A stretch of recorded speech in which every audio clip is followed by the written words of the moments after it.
Good day, everyone. Today, we will be tackling Lecture 5 and 6 of the STS curriculum. In this video, we will specifically look at the historical roots of science and technology in the Philippines, how these advances shapes our nation building, and finally, the profound ethical questions raised by emerging technologies like artificial superintelligence. So, we won't just look at dry historical facts or code scripts.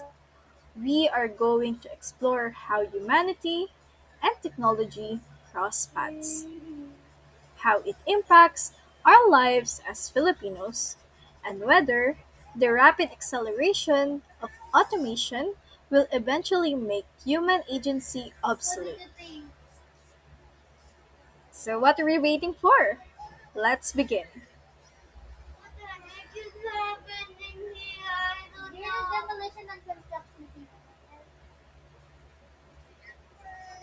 Our first major section focuses on our local roots, evolution, and nation building.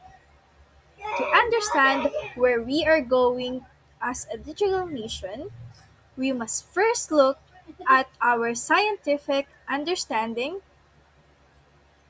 of our scientific ancestry. We will examine how the Philippines evolved from pre-colonial survival practices to a formal state-led Department of Science and Technology. So let's step back in time.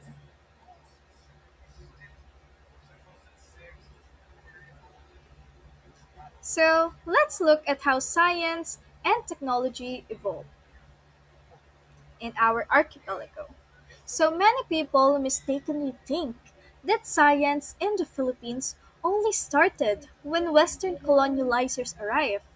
However, that is scientifically and historically incorrect. Before the Spanish arrived and pre-colonial Filipinos practiced sophisticated indigenous sciences.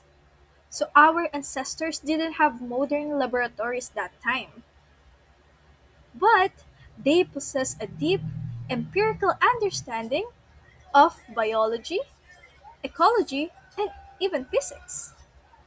Look at the Ifugao rice terraces, a masterpiece of civil engineering and water management built entirely by hand.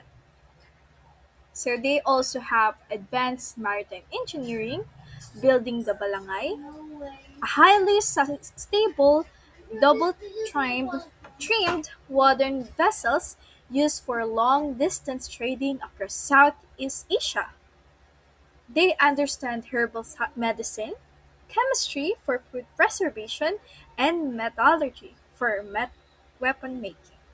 So when Spanish colonial rule arrived, this indigenous knowledge was structured into formal academic frameworks. The Spanish the Spaniards founded parochial schools and universities, which is why most of the universities before speak Spanish language, which most of the higher Filipinos are familiar with.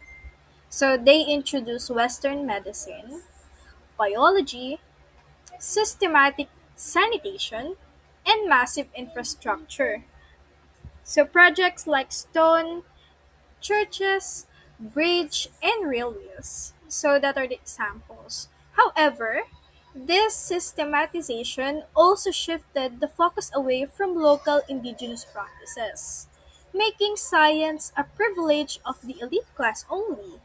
So think about this in contrast. So indigenous science was about communal survival, while colonial science was about institutional control. So that's the major difference. So as I said, before the Spaniards colonialized us, we already have civilization. And that civilization is common works, but not scientifically more advanced, unlike when the Spaniards or provide us with knowledge under their control. So if we're going to think about it, for communal survival, that means that our ancestors typically know how to trade, di ba? So parang even before the Manila galleon trade happened. However, that changes when there is already understanding how the process works. So what they're doing is they're um, controlling us when it comes not just to industry but in the overall aspects of our economy.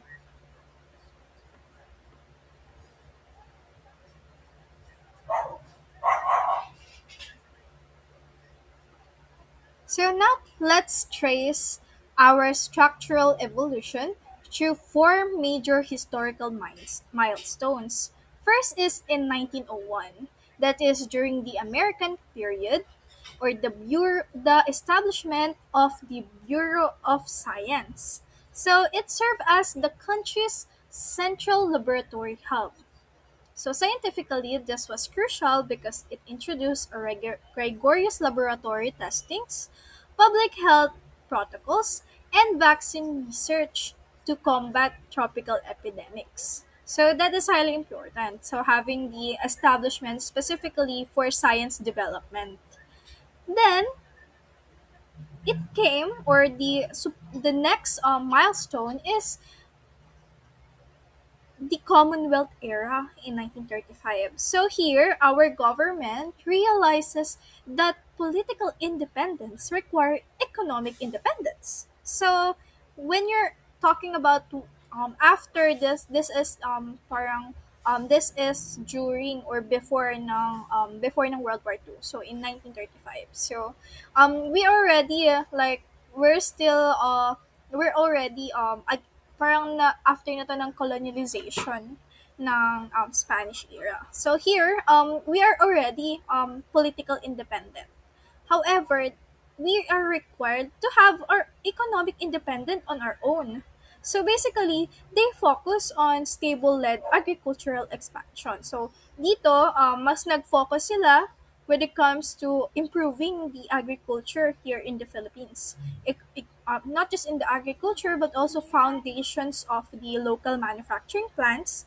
So we wouldn't rely solely on imported goods. Kasi meron kasing mga meron kasing mga, let's say, meron mga established na mga set of law na we're only allowed to parang wala silang mga tariffs yung mga other countries na nag-i-import dito sa Pilipinas, while we could only import our specific mainly agricultural goods, for example yung mga abaka, ganyan. So basically kulang, basically sila nakaka-benefit sa atin kasi we're buying their product. However, we are not allowed to import our product. So that's against their law. So parang ganun yung nangyari. So in this process, they want to expand our agricultural industry. So this one, they also conduct mineral exploration. Ibig sabihin nito, they're looking for other mineral sources, especially here in the Philippines. We are a very vast agricultural country.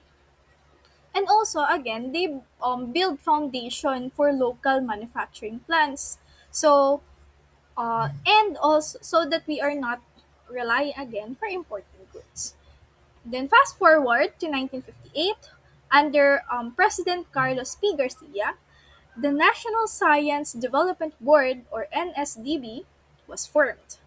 So this was the first major legislative attempt to coordinate all nation scientific research, which ensures that physics, chemistry, and agriculture aligned with national development policies. So ito na yung meron na tayong in-establish na law. So again, before I said, merong law na nagbaban tayo na mag-import. So here naman, they already established the law, especially for the development of our country under sciences. And finally, nandito na yung pinaka pang boosh, yung parang big wave, na kung saan there is a massive shift occurred, especially in 1987. So again, this is after World War II. So this is under President Corazon Aquino. So the NSDB was recognized and elevated into what we know as Department of Science and Technology, or DOST. So, familiar naman kayo sa DOST. So, they are the ones that providing, especially for college students, they're the one providing scholarships for science-related fields. That is one of the cause. Pangalawa is madami silang sectors, including kunyari DOST Pag-asa, DOST PNRI, DOST ITBI. So basically, they're facilitating all different fields of sciences here in the Philippines. So this gave science a cabinet level voice. What does cabinet level voice mean? So parang we're given a microphone. So it means that kaya na nating i-voice out the importance of science, and especially we have the power, not specifically a high power, but we have the power to make changes here in the country. So this ensures that our scientists had a seat at the highest table of executive decision making. So actually that is a good benefit. So each of these steps shows a growing national awareness that a sovereign country must possess its own scientific capabilities. So that is the importance of science and technology here in the country. So parang there was a time when there's a discussion and they said that the we can see the development, or the let's say the improvement of the country based from the number of scientists present in the country. So that's what kung iisipin nyo, di ba? Kung yung country natin is madami tayong scientists, this means that we are being facilitated, we are being able to conduct different researches, improving different fields of sciences. Actually, mas magiging better ang country natin.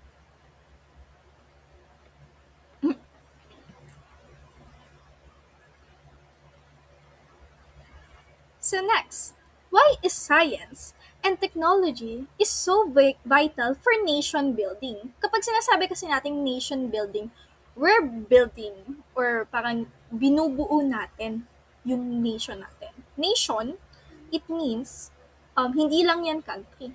Ang nation, binubuo yan ng samahan ng mga tao. Samahan ng binubuong different constitutions inside the country. So that is nation building. It consists of all peoples working together. So let's break it down into three critical sectors. First, S&T is our economic catalyst.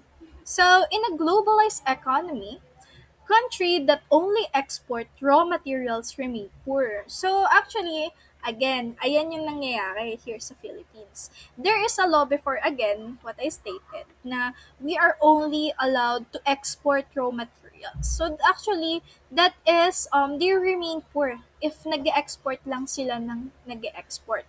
So parang, ganun yung nangyayari. Sadly to say, that's what's happening.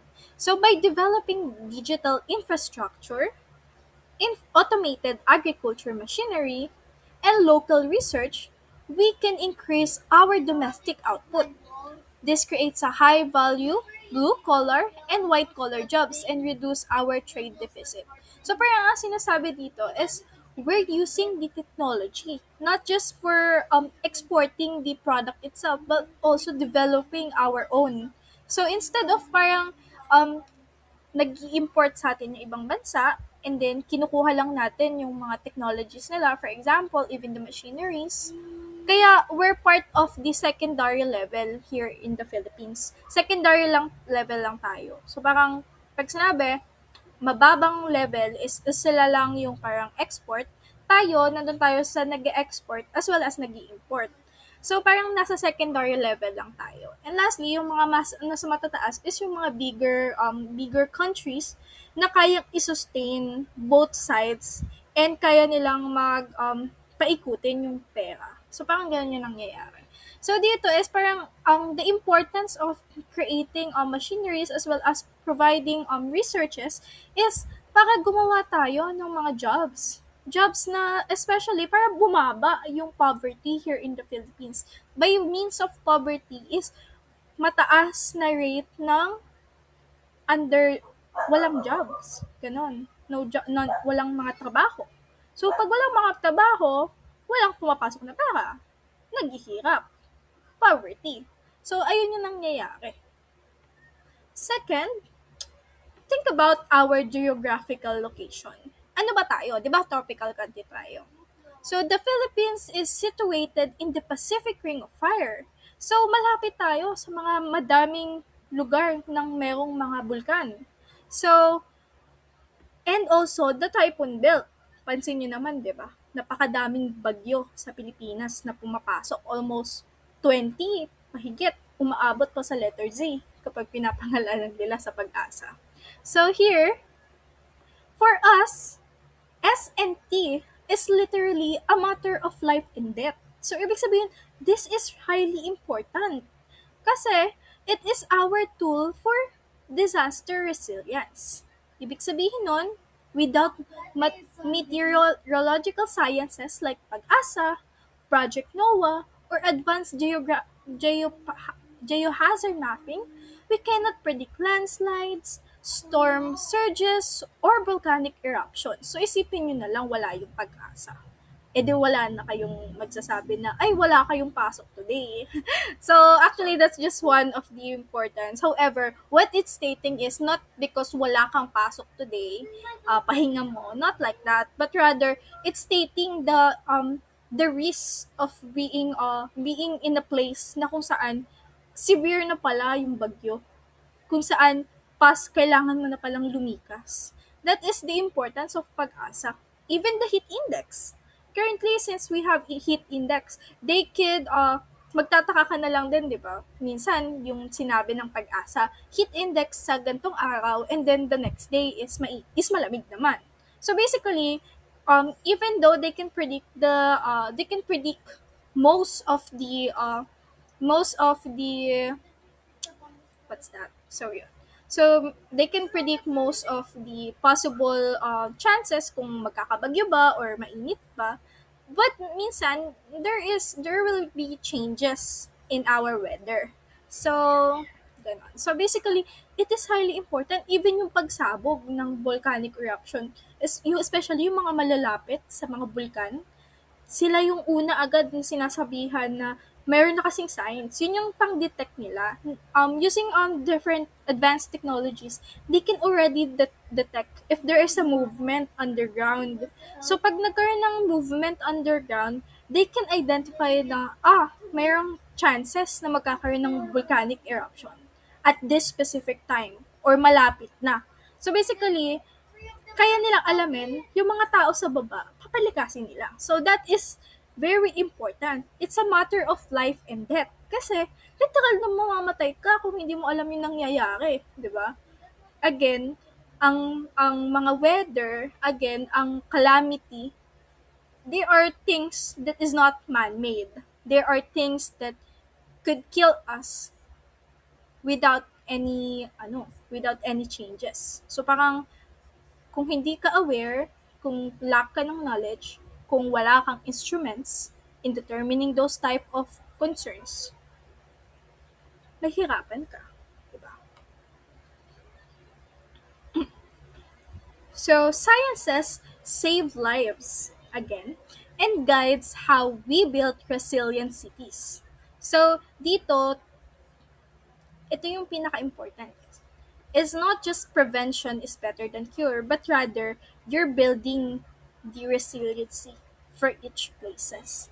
Resiliency by means of alam nila yung gagawin, aware sila sa risk, aware sila sa mangyayari, aware sila kung ano ang dapat gawin, kung paano ito aayusin, and after prevention, and kung in case man na may nangyari, alam nila kung paano tutulungan ng isa't isa.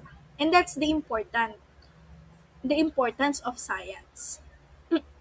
Basically, science is not just fan fiction or fiction kung saan bigla na lang nangyayari ang bagay-bagay. Basically, there is a root cause, meron siyang sinasagot na problema, at meron siyang kailangang tulungan. So third, look at the public safety and health. So that's the priority. For every sciences industry, what is that our goal is to for public safety. Most of the industries, especially kung kunyari malayong field naman, like let's say yung ITDI, for example, sa energy. So basically, it's not for public safety.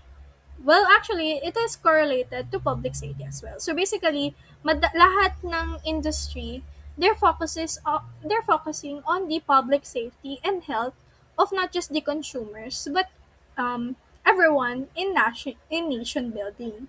So a healthy nation is a productive nation. Productive, may ginagawa, may development, always may changes. When we empower our local research institutions, we can develop indigenous vaccines, diagnostic kits, and clean water technologies tailored for rural communities. So this is happening actually here in the Philippines. Siguro, sa mga barangay nyo ba meron? Sa mga local communities nyo ba meron? So, actually, this is mandatory based on the standards. As much as possible, this should happen. Especially kapag mga bata ka, apakadaming sakit na pwede kang makapitan. Merong mga binibigay sa barangay ng mga local service, including yung mga pagpo-provide ng vaccines, ganyan. Mga vaccines saan? Ano ba mga sakit? For example, tigdas, bulutong, yan. That is one of the common vaccines na libreng binibigay. Even sa mga public schools, nagpo-provide din sila ng mga vaccines, providing medicines sa mga, let's say, mga vitamins nila or purga, ganun. Sa panahon namin, may binibigay na mga purga medicines, yung mga kulay pink, na malaki. Ganun. So, yung mga diagnostic kits, it should be provided in our local communities. So, for example, in the Pasig. So, actually, yun pa lang yung nakikitaan ko. Every household in Pasig, binibigyan sila ng mga kits. Kits kung saan emergency kits, nandun lahat, nandun yung contact information, nandun yung mga kailangan mo when it comes to emergency, pito, yung mga emergency kits, mga ilaw, flashlights, ganyan, even yung mga panggamot, kapag gamot-gamot, and yung mga pangsasugat. So, also, clean water technology is tailored for rural communities. Bakit? Kasi ang clean water technology, especially nga, this also includes yung technologies regarding sa, not specific technology, but rather kung paano nag-work yung drainage system natin for the, drainage system natin for dun sa mga sewage. So, ibig sabihin nito, ito yung nagkukos sa baha. Do you think na ayos? Well, this is the importance of nation building. So, based on what I'm saying, nakikita nyo na yung kung ano ba talaga yung sa Pilipinas.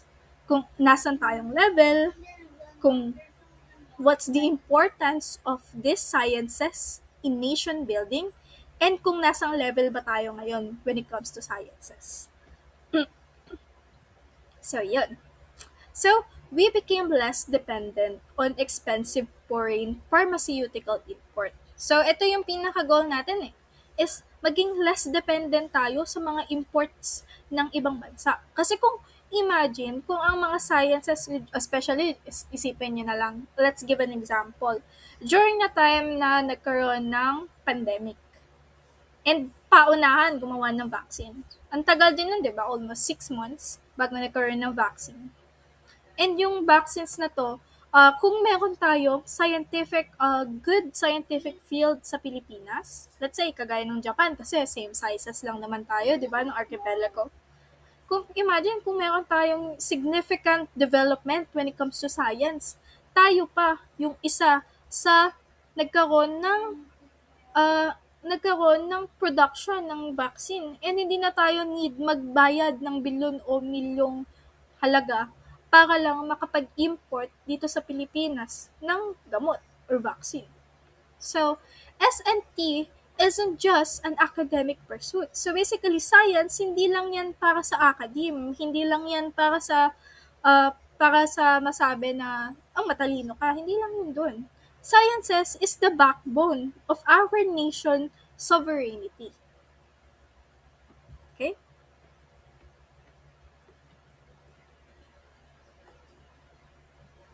So, to appreciate our journey, we must honor our pioneers. So let's look at these three brilliant minds who shaped the scientific landscape of the Philippines. So, napakadaming sciences sa Pilipinas. Actually, madaming scientists sa Pilipinas na madaming nag-improvement dito sa bansa natin. Which is quite sad to say na not most of the time they're being teach in schools.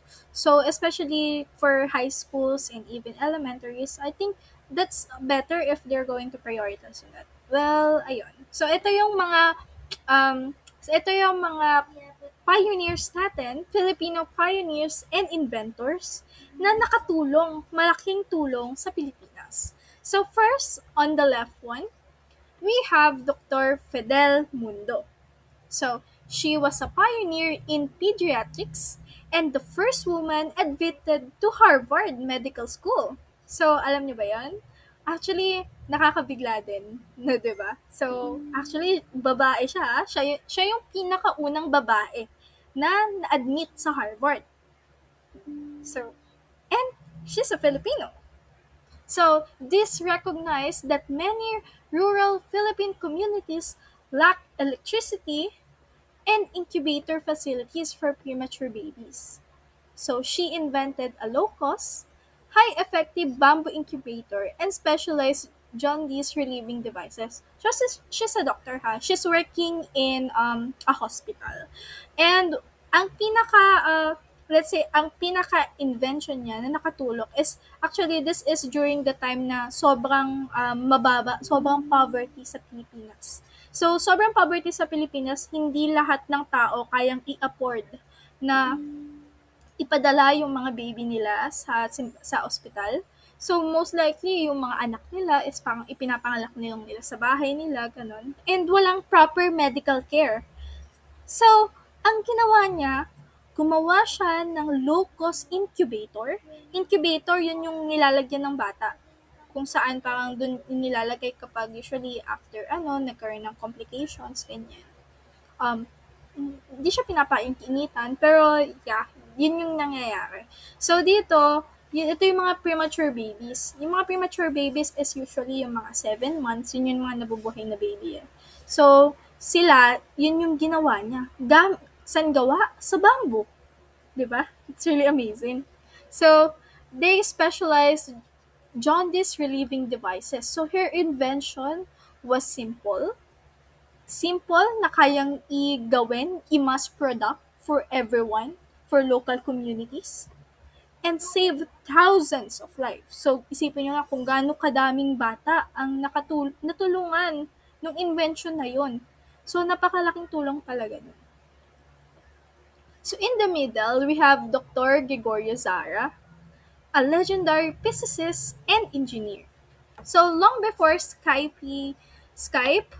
FaceTime, and yung mga Zoom, Dr. Zara invented the world's first two-way television telephone or video phone in 1955. So, isipin nyo na lang, paano tayo nakikipag-usap sa mga tao, di ba? So, imagine that time in a long distance, kunyari, long distance family, ganyan. So, they don't have a way of communication other than letters. So, dito, he was able to invent yung television telephone or video phone. Video phone, ah. So, he also patented. So, patent, ibig sabihin, he parang, ibig sabihin nun, yung invention niya is parang, nag-file siya ng, para maging sa kanya lang specifically yung product na yan.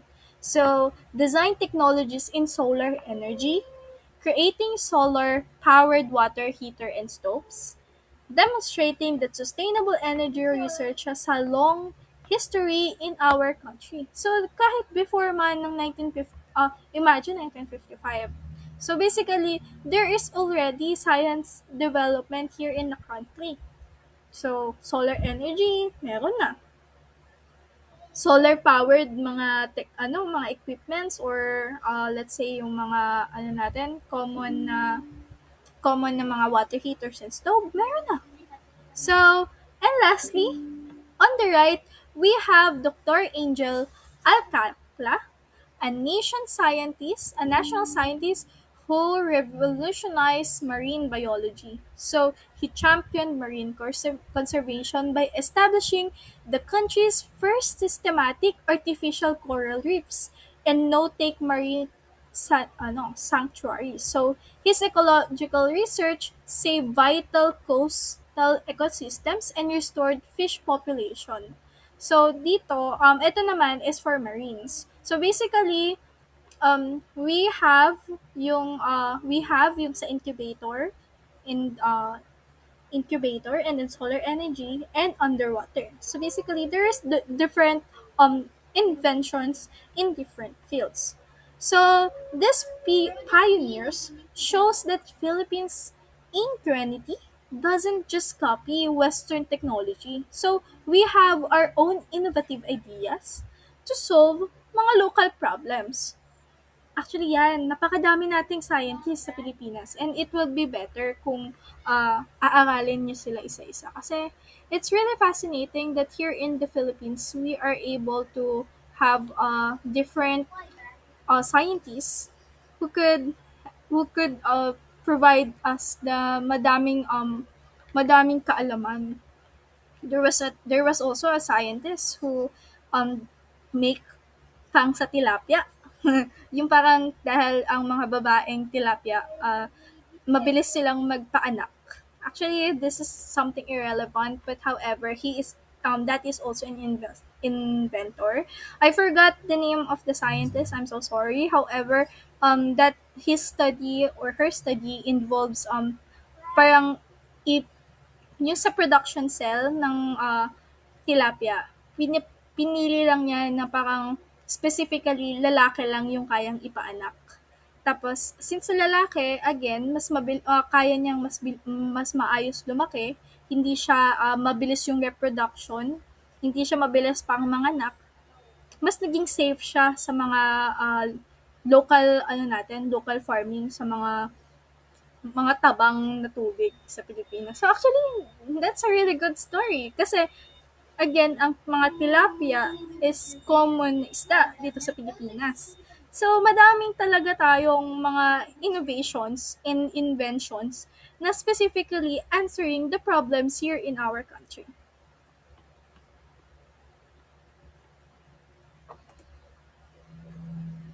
So this brings us to lesson 5 of our reference module, STS week 5 and 8, 5.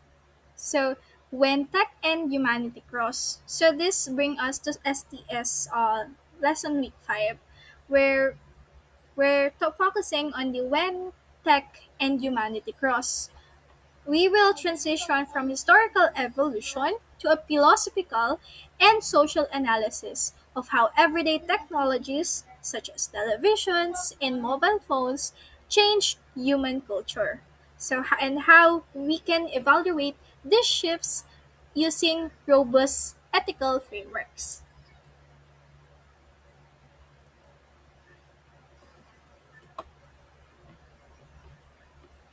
Yan, nandito na tayo. So let's start with philosophy and etymology. So scientifically and linguistically, where does the word technology came from? So saan ba talaga galing yung technology? So it originates from two Greek words, techne, meaning art, craft, or skills, especially, and logos. Basically, it means discourse, systematic expression or study. Parang ganun. So originally, in ancient Greece, technology was a discourse on the applied and fine arts. So basically, ang technology before is related siya sa arts. So, kaya mapapansin nyo yung drawing ni Michelangelo, yung parang bilog, tapos may tao, tapos madaming kamay, paa, gano'n, yung nakabuka. So, parang that's a type of technology before na always nagpapakita, di ba? So, today, we define it as systematic process of transforming raw matter, physical energy, and information into functional tools that provide human value.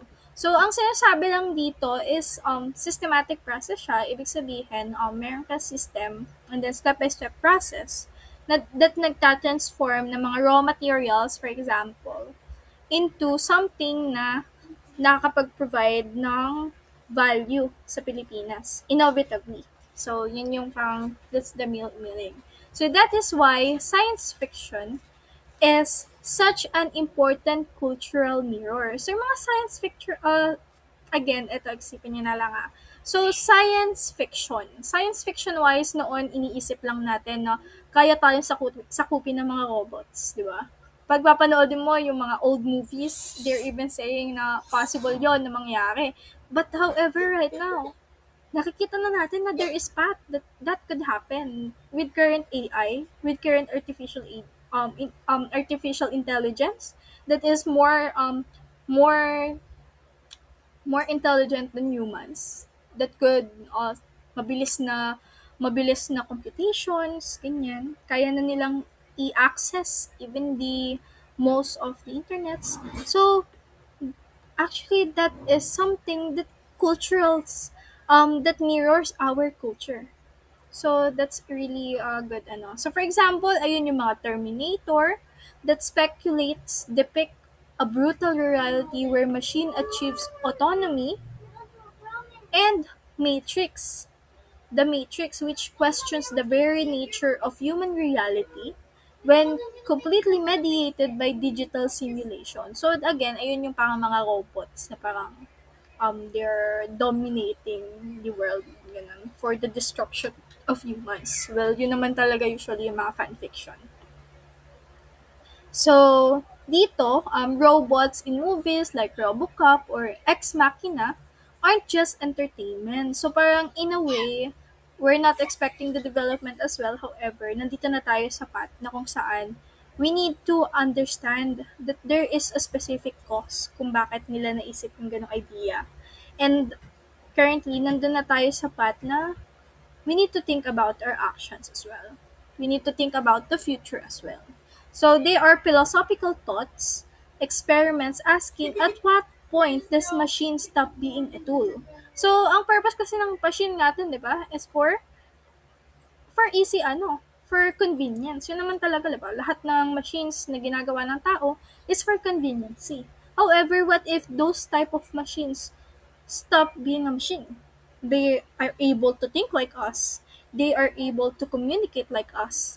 They are able to conduct something out of our minds. And that's the scary part. So, once na nagkaroon sila ng sariling entity. So, ayun. That's this sci-fi realities that we should think about the current emergence. And actually, that's one of the concerns then sa Nobel Prize. Kung papanoodin niyo yun. It's really fun. So, to understand, so again, let's examine a technology. So, that is present in almost every Filipino household. So, for example, television. So, tandaan niyo pa ba yung panahon na yung television natin is sobrang laki? Pupunta tayo sa mga lola natin, ang tataban, ang kakapal, diba? Ngayon, napakaninipis na ng mga television natin. Kung baga, parang matulak mo lang, basag agad ganun. Yeah. So, to understand how rapidly technology scales, let's look at the science of John Logie Bard, original in 1925 television. So, it was electromechanical. Ibig sabihin nito, um, Instead of using modern digital microchips or light emitting diodes, yung mga LEDs, yung parang mas magandang version ng TV na may mga kulay. Beard used a mechanical rotating Nipco disc. So, ayun yung may holes with spiral. So, as the disc spins rapidly, it mechanically slices light into scanning lines. So, this one is mga scientific understanding to, which were then converted into electrical signals by a selenium photoelectric cell. So, the entire receiver was built using scrap materials, an old hat box, bicyclical light lenses, and darning needles used for test tubes, glues, and wax. So, ito, yung TV noon, hindi siya intended for home use, but rather a promotional experiment lang. So, basically, ang ginagawa lang dito, medyo quite pero ang ginagawa lang niya dito is yung nangyayari is parang instead of yung mga nangyayari ngayon na ginagamit natin ng mga LEDs, mga microchips na kayang i-detect talaga ng maayos yung natin, television. During noon, black and white. During noon, para makapanood ka ng mga movie sa mga 60, ganyan-ganyan, 90s, 60, ganun. Gumagamit sila ng mga DVD player, yung mga may CD. So, parang ang ginagawa doon nila is pinapaikot yon, ini-scan gamit ng mga electrical signals with presence ng selenium photoelectric cells. Sabihin nun, na kayang ma-detect yung mismong palabas. So, parang ganun.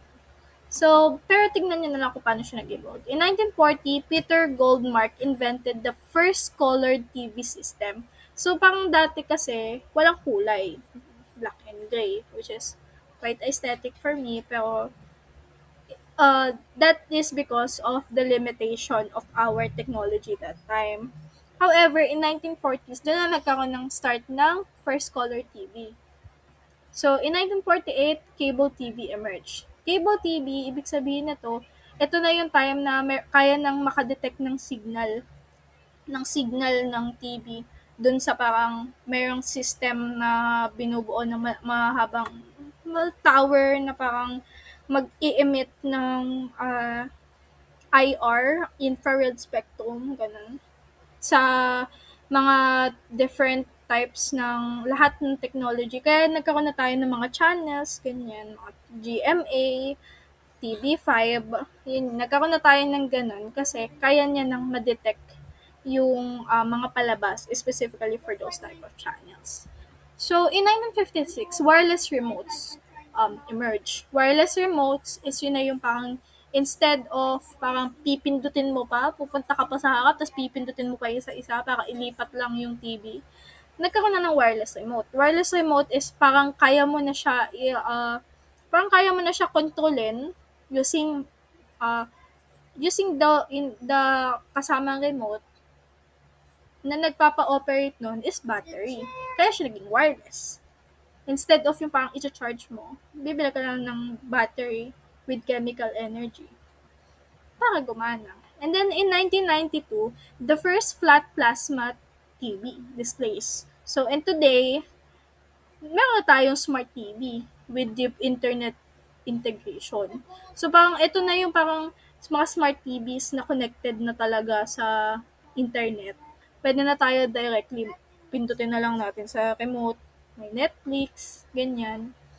So, basically, meron na talaga tayong advances when it comes to TV. From sobrang kapal, again, to manipis. From sobrang labo na blurred, to sobrang linaw na ultimo parang force makikita mo. And yung kulay niya. Ganun. So, the television went from a mechanical contraption of wax and needles to a digital gateway that dominates our living rooms. So, yun. Actually, ito makapanood natin ng K-drama, ganun. It's really good.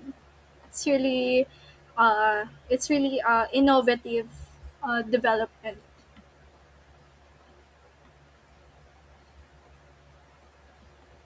Then, even more influential than the television is yung mobile phone. Think about how the physical physics of the early mobile phones. So, yung mga the first car phones weighed nearly 80 pounds. So, sobrang bigat na, no? Because they relied on heavy vacuum tubes, massive transceivers, and car batteries. So, they were highly inefficient. So, kung titignan nyo yung mga cars noon, sobrang ano niya, di ba? Sobrang bibigat. Tsaka yung iba walang bubong, di ba? Yung mga aesthetic ng mga magagandang kotse noon. However, the cellular revolution changed everything. Cellular revolution. In 1994, the IBM Simon was released. So ano yun? Scientifically, this was a massive breakthrough. Breakthrough, ibig sabihin, malaking ano siya, malaking improvement, malaking development sa science. It was the world's first smartphone. So, utilizing a liquid crystal touchscreen, yon yung touchscreen, ito, yan, cellphone, ayan, ay, sorry, ayan, yan, cellphone, custom software application, and basic digital fax email capabilities. So, dito, kung isipin nyo, napakalaking development na iPods. In 1994 lang to ha. So, basically, nag-emerge talaga siya sa panahon, is around 2010s. Yung parang almost dumadami na yung mga tao na may cellphone. So, parang, dati, di ba, kapag kunyari, panahon ng tatay ko, ganyan, kapag ikaw lang yung taong may cellphone na dipindot, mayaman ka. Ganon. Ganon yung mga tinginan nila noon. 'Di ba dati parang fax machine pa siya na pinipindot na ganon, na maliit. Tapos itinatype lang nila yung pang-text nila. Ito na yun. In 1996, dito na nagbuo yung dito na nabuo yung smartphones. So from there, form factors exploded. So madami na ding mga different companies na nag-start na sumabay sa trend. So ibig sabihin nito, um, tinry nila mag-innovate din ng sarili nilang different types of system as well as different modification ng models ng mga cellphones nila. So we have the iconic Motorola StarTAC in 1996, the ROG Nokia 1100 in 2002, and the ultra-thin Motorola Razr in 2004. So hindi ako mga-familiar doon, pero Nokia, sino bang hindi familiar doon, di ba? Tipong nandun ka sa second talk, pag nahulog mo, okay pa din. Tapos hindi mo talaga siya masisira. So, ganun siya talaga. So, parang pansin nyo, maganda yung dating cellphone. So, but the watershed moment of mobile history occurred in 2017 when Steve Jobs introduced the iPhone. Eto na, nandito na tayo sa iPhone na nagiging mukhang pangmayaman, pero however that's the significance is there, the only improvements is they have their own system. So basically, 'di ba, meron sila nung Apple ID, 'yon. Meron silang sarili nilang system na kung saan iOS sila. So in the phone shifted from a communicational tool to a packet-sized personal supercomputer, completely reshaping global software, sociology, and human behavior. So actually, ang cellphone, napaka-important niyan. Bukod sa TV na madalas hindi na nagagamit recently, ang cellphone, kaya mo nang gawin lahat dyan. Entertainment, maglaro ka, mag-search ka, pang-research mo, pag-aaral mo, conducting sa trabaho mo, tawagan mo. Napakadaming magagawa sa cellphone ngayon. Kaya, ito talaga yung mga one of the major breakthroughs na nangyari sa human evolution. Yung more like the human develop sa humans. Ganun. It's really a worldwide innovative innovative invention.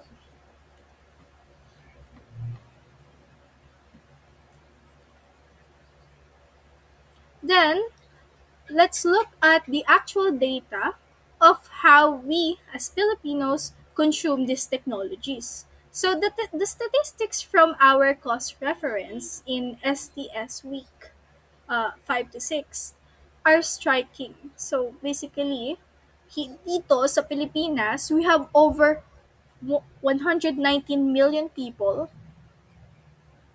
um, mobile phone subscribers, which is larger than our actual population.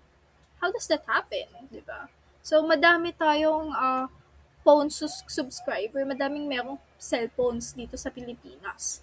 Additionally, 9 out of 10 urban households own a television, and the average Filipino spends more than 5 hours every single day streaming content on the internet. So basically, tayo as Filipinos, madami tayong technologies. Almost lahat ng tao mayroong cellphone. Actually, ibig sabihin nito, kapag nag-exceed siya sa actual population, ibig sabihin, dalawa-dalawa, tatlo-tatlo yung cellphone ng isang per tao. Ganun. So, usually, nag-spend daw tayo ng more than 5 hours every single day. So, what does this mean from a sociological perspective? Is it good? Is it bad? So, it means our culture is highly tech-mediated. So, we don't just use technology, we live inside it. And actually, that's quite sad. Kasi, kung di mo lang siya ginagamit for the sake of being a tool eh. You're using it because it's your life na. Ganon. The mobile phone has evolved from a luxury item into a psychological and social necessity. So, need na siya. So, parang kunyari, pagkagising mo sa iba, umaga, di ba? Una mo agad hinahanap. Hindi check ng oras, hindi tubig, kundi cellphone. Di ba? So, basically, it became a necessity in a way na dahil pang-communicate mo siya, in a way na ginagamit siya sa school, and even social so parang social concerns na din kasi parang hindi ka nakakasabay sa uso. So madaming madaming mental factors kung bakit nag-exceed tayo so more than 5 hours a day. So if you ask a modern student to go 24 hours without their smartphone, kaya ba? Kaya nyo ba? So they experience genuinely anxiety. Anxiety-wise kasi you feel alone, hindi mo alam yung gagawin mo, saan ka pupunta, kung wala ka cellphone, hindi ka makakapag-picture. So basically, napakadaming concerns na hindi din basta-basta agad maayos kasi nakasanayan na. So this deep integration is a double-edged sword. So ibig sabihin nun, madami siyang benefits. Sobrang dami niyang benefits. However, meron din siyang mga negative effect sa atin. Particularly in mental health. Even in physical health. Kasi lumalabo mata mo. Radiation.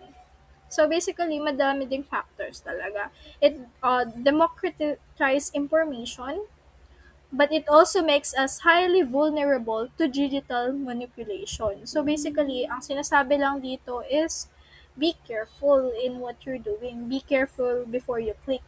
Madaming ganon. So, also, always fact check. That's the importance. Digital manipulation kasi, again, we're living in the technology na. So, ibig sabihin, most of our lives is posted to social media. And they have the ability to manipulate us, to bully us, cyberbullying, and many more. So, it is also cognitive dependent. We are being dependent to technology. And again, screen addiction. So, madami talaga tayong concerns here. However, yeah, this is the statistical result.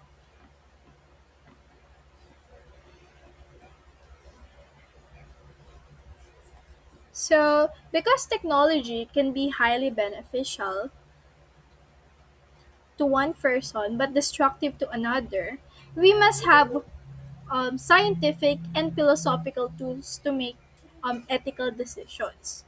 Sabihin niyo to, we use three primary ethical criteria to evaluate technology. Ethical decision criteria. So basically, first is utilitarian criterion. So this framework is strictly outcome-based. It evaluates whether a technology serves the common good by asking, does this design bring the greatest good to the greater number of people? So basically, utilitarian criteria.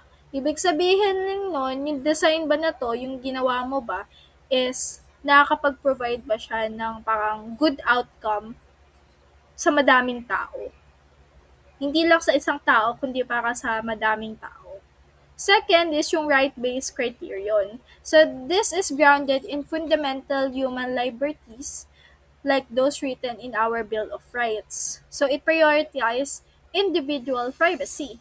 So freedom of speech and systematic due process. So for example, even if tracking everyone's phone location serve as utilitarian purpose to stop crime, a right-based framework might reject it because it violates individual privacy.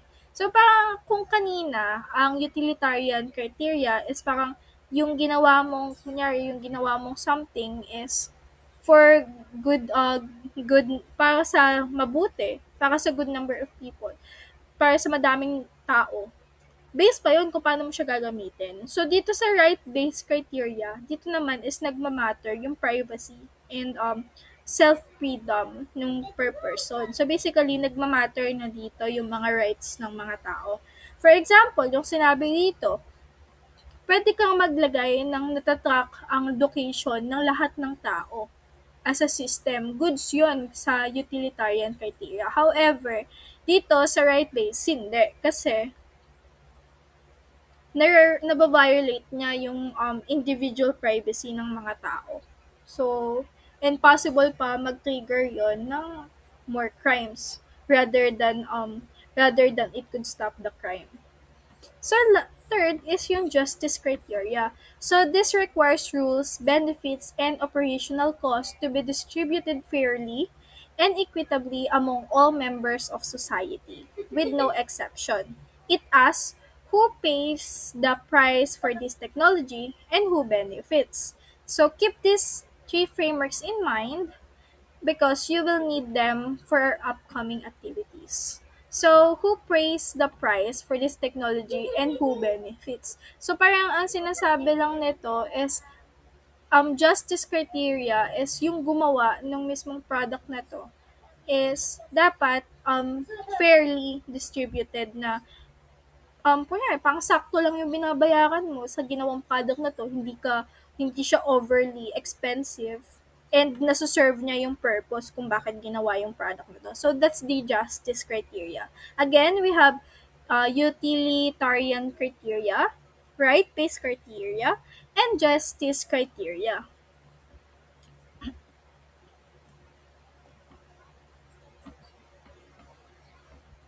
So let's compare the emerging ethical dilemmas on global scale versus what we face locally here in the Philippines. So globally, we are dealing with high-tech bioethical frontiers.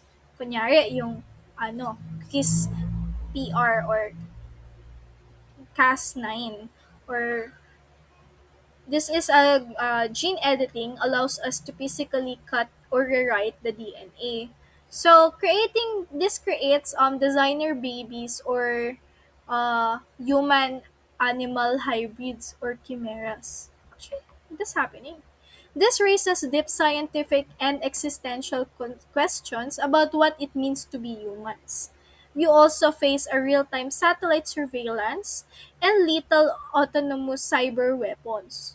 So, actually, that's one of the concerns. That is the global concerns. Parang nakakagawa na sila ng, this is illegal, however, they're creating human-animal hybrids, called as chimeras. So, the fan fiction itself, it's really happening. It's not just given for locals or parang hindi lang siya sobrang binibigay ng information for everyone. So locally, however, our ethical dilemmas are heavily tied to socio-economic realities. First is the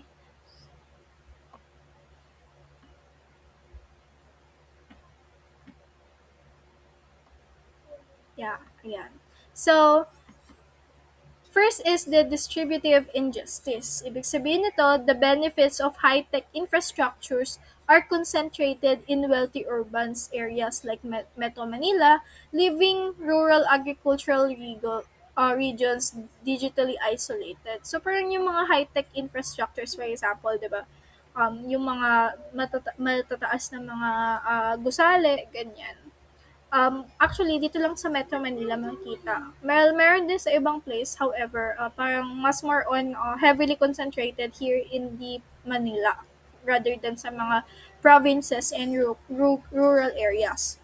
So, second again is displacement of labor. So, dito, automated platforms and artificial intelligence advance. They threaten millions of local jobs in our call center service and agricultural sectors. Agricultural sectors wise, uh, I feel like AI wouldn't really affect. However, dun sa part ng mga menial jobs, especially sa mga IT, ganyan, engineering wise sa paggawa ng mga ano nila, magawa ng layout as well as yung sa mga architectures. Actually, this really affects artificial intelligence, even yung mga editing, yung mga photo editors, since artificial intelligence could already make the specific same styles of the artist itself. Actually, that's a really concern. And nakaka-lesson talaga ng trabaho kasi kaya nang gawin na kahit sino. Basta alam lang nila i-operate. And third is the poverty gap, which worsens when low-income Filipino students cannot afford the digital devices required for modern education. So, as future leaders, we must address these domestic ethical issues alongside global scientific breakthroughs. So, this is the importance. So, as na being aware, we should help the nation. We should help the country. We must address these domestic issues. So, parang, in a way, gumawa ka ng solusyon. Hindi lang yung parang wala kang aayusin. So, for our activity, ayan, meron na tayong activity. So, dito, ang gagawin natin is, since na-reach na natin yung mga first major collaborative milestones for our today's lesson, so for our activity 1, this would be a group discussion. So we are going to post our lecture recording here to allow you to collaborate. So pag-usapan nyo to with your groups. So please form groups of 4 to 5 students. Again, 4 to 5 students. And I want you to spend the next 25 minutes discussing 2 core questions. Okay? Makinig kayo. First, do you support continuous technological advancement even if they threaten job security? Why or why not? Again, I'm gonna repeat. Do you support continuous technological advancements, even if they threaten job security? Why or why not? Second question, why does humanity continuously demand and urge for increasingly advanced tools? What is scientific or psychological theory? Let me repeat. Why does humanity continuously demand and urge for increasingly advanced tools? What is your scientific or psychological theory? So again, please evaluate these questions using the 3 ethical frameworks we just discussed, which is yung utilitarian, rights, and justice. So I will be grading your presentation based on the rubrics on the slides. The depth of your analysis and comparison, your active participation, and the insights you provide. So you have 25 minutes to discuss, followed by 15 minutes of class presentations. Okay, let's begin.